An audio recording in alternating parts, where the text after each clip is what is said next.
ईटा के भाटा कहल जाला आ दारू के भट्टी ना ना तो सुनो ना तू हमरा बबन चाचा के ईटा के भाटा जहाँ जहाँ पूछ ली हो हमने के गावे में यूपी रहिला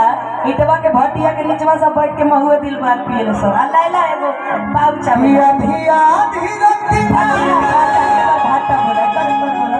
कि भाटा पर से आवेले पीटी के केवाड़ी हमारा रात जगावेले और बात बोलो अंजलि ठाकुर कि मारे खाती गौरस लेके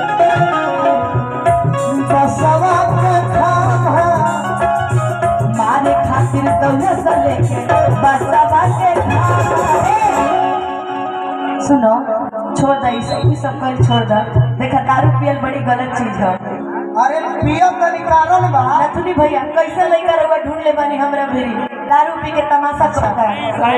ये आपने कभी पूछा क्या ये आपने पूछा कभी क्या कि क्यों पीते हैं क्यों पीते हैं बताइए कि तोर भुलाए खाती गम दारू पी ले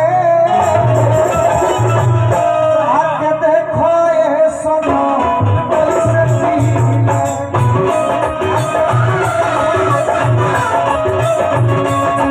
तोर भुलाए खाती गम तोर भुलाए खाती गम दारू पी ले आके देखो ये सुनो कैसे पी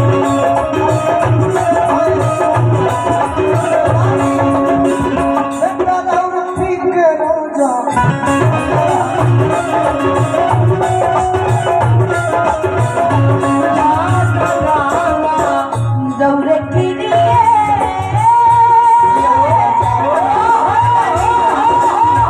दौरे की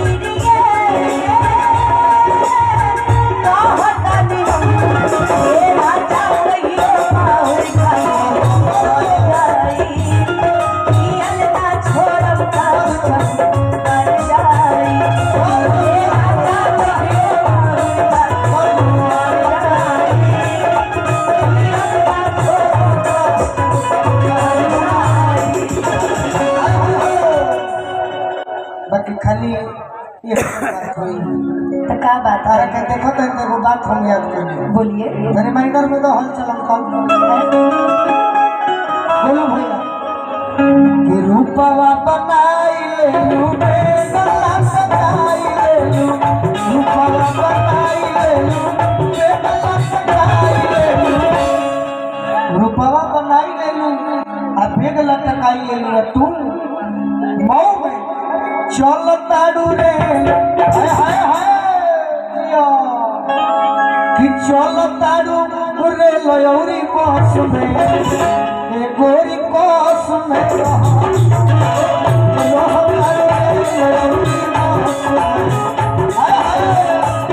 आना तो मऊ का कोनो बलाक पर मुखे से भेंट हो जाई नो अच्छा जब कर का होई का होई? चाहे कोनो नौजवान से भेंट हो तो का होई अच्छा तो क्या हो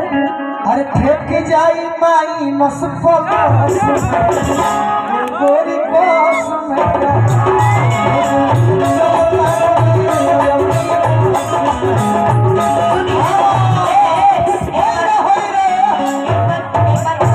सुनिए आई हो दादा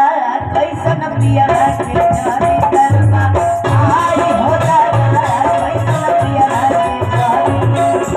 नीला भारत धारा बाटे रहई तो भीतर नीला भारत धारा बाटे रहई तो भीतर आई हो दादा हो आज कहे तो आज कहीं कैसन पियावा के चरित्र बा बाकी अनुपमा एक दिन हमारे से कहत रहे कि आई हो दादा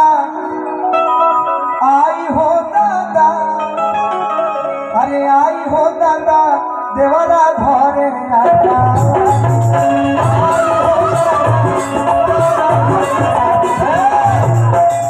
अजान करू का कहला तार देवरा चलत रहे कहला कि डालब भौजी डीजल तहरा गाड़ी में कहला कि डालब भौजी डीजल तहरा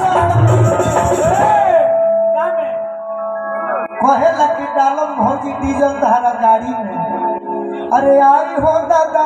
देवरा धरे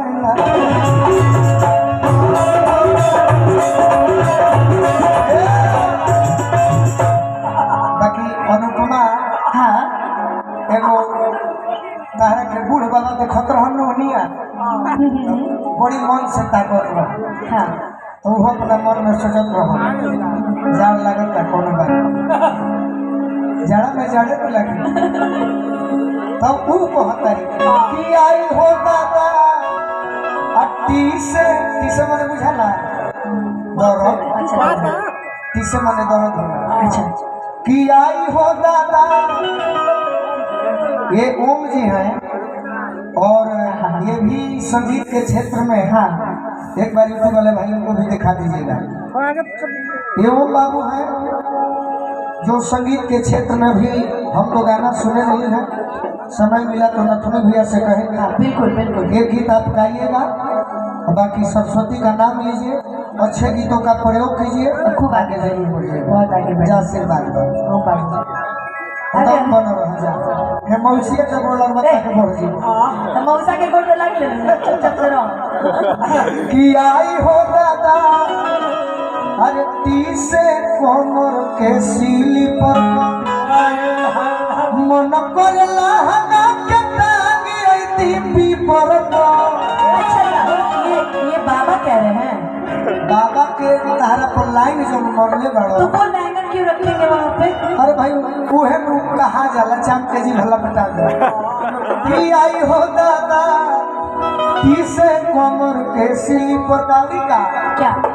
रतिया बलमुआ ए बलमुआ ना रतिया बलमुआ आइले अरे ऐसे ना को बहु कइले अहो जीवन हरान भइले अरे लेके परान गइले आई हो दादा जिया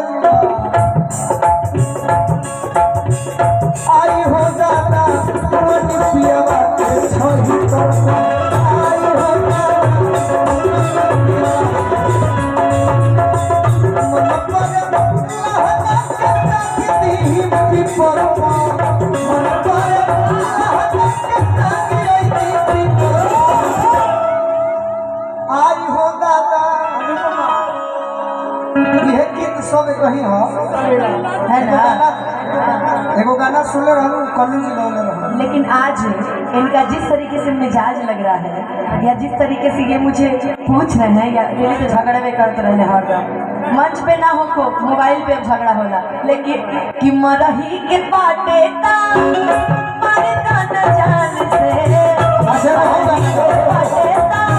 मारे दाना जान से आहे पे मुआवेलू नजरिया का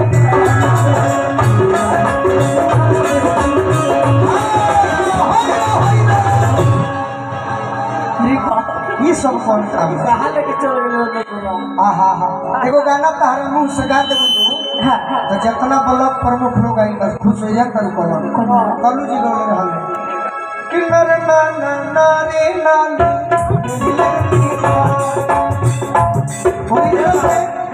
किसी अभी झाड़ लेनी जो अच्छा है उसको अच्छा कहना अरे पहनी रहनी साड़ी लाली लगा लेनी लाली लगा लेनी रूपवा सवारी आप ऐसे आगे आइए पीछे घूमिए कि एगो होटा ते पिछवा से झूठ राजा जी नहीं आप मेरे साथ भाव दीजिए मन हम लेडीज हनी तू अपन भाव कि एगो होटा ते पिछवा से झूठ राजा जी लगाई दी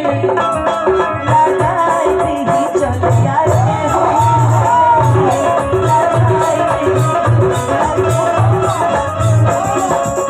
कसिया भी झाड़ लेनी गजरे सारी लाली लगा लेनी बाबा सवारी कसिया भी झाड़ लेनी